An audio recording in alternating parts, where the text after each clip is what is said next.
अच्छा जी, part B में लिखा है कि prepare Stella's income statement for the year ended 31 March 2024। Income statement बनाने के लिए नीचे प्रोफार्मा भी गिवन है। चलें पहले लिखते हैं सेल्स।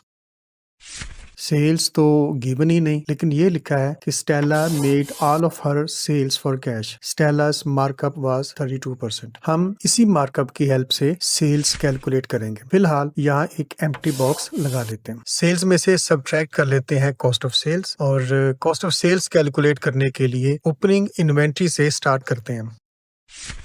लेकिन चूंकि स्टेला के बिजनेस का ये फर्स्ट ईयर है तो ओपनिंग इन्वेंट्री नहीं होगी। उसके बाद आती हैं परचेजेस, जो हमने ये कैलकुलेट की हुई है 74,420 की। ठीक है, इनको यहाँ लिख लेते हैं और इसके बाद सब्ट्रैक्ट करते हैं क्लोजिंग इन्वेंट्री, जो ये लिखी हुई है $6,420।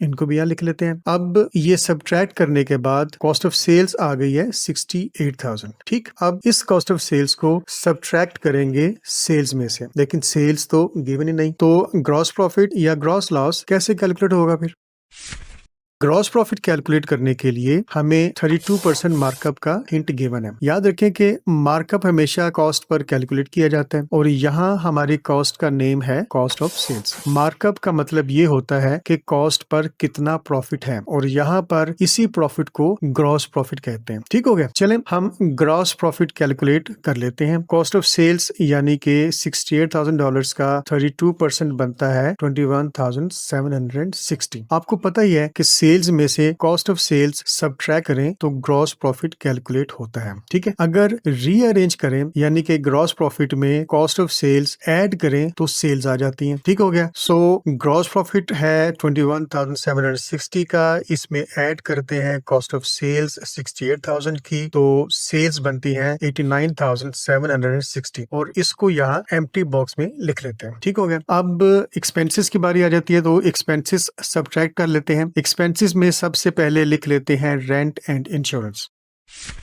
और यहाँ लिखा हुआ है कि ड्यूरिंग द ईयर जो पेड हुई है वो है 6,750, और इसमें से सब्ट्रैक्ट कर लेते हैं रेंट 500 जो कि पेड इन एडवांस है। ठीक है, आपको ये बात याद है ना? और फर्दर सब्ट्रैक्ट कर लेते हैं 600 इंश्योरेंस का, जो कि प्री पेमेंट है 3 मंथ्स की। ठीक है, अब दोनों को सब्ट्रैक्ट करने के बाद फिगर बनती है 5,650। अब लिख लेते हैं वेजेस 8,300 की, और इसमें ऐड कर लेते हैं 300 फॉर अनपेड वेजेस, और ये बनती हैं 8,600। राइट, अदर एक्सपेंसेस दिए हुए हैं 1,815 के,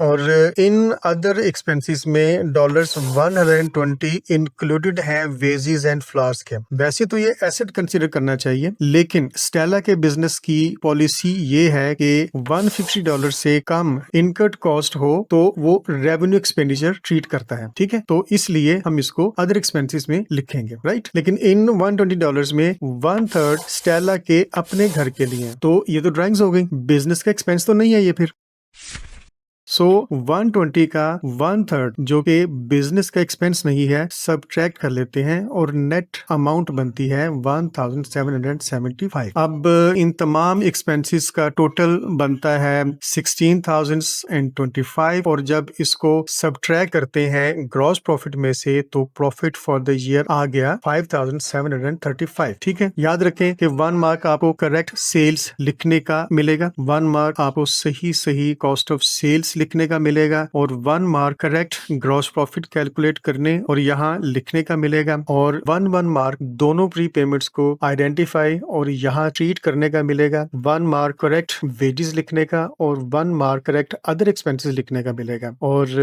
1 मार्क सही profit for the year calculate करने का मिलेगा, और यूं आपके 8 मार्क्स सिक्योर हो जाएंगे। उम्मीद है आपको समझ आ गई होगी।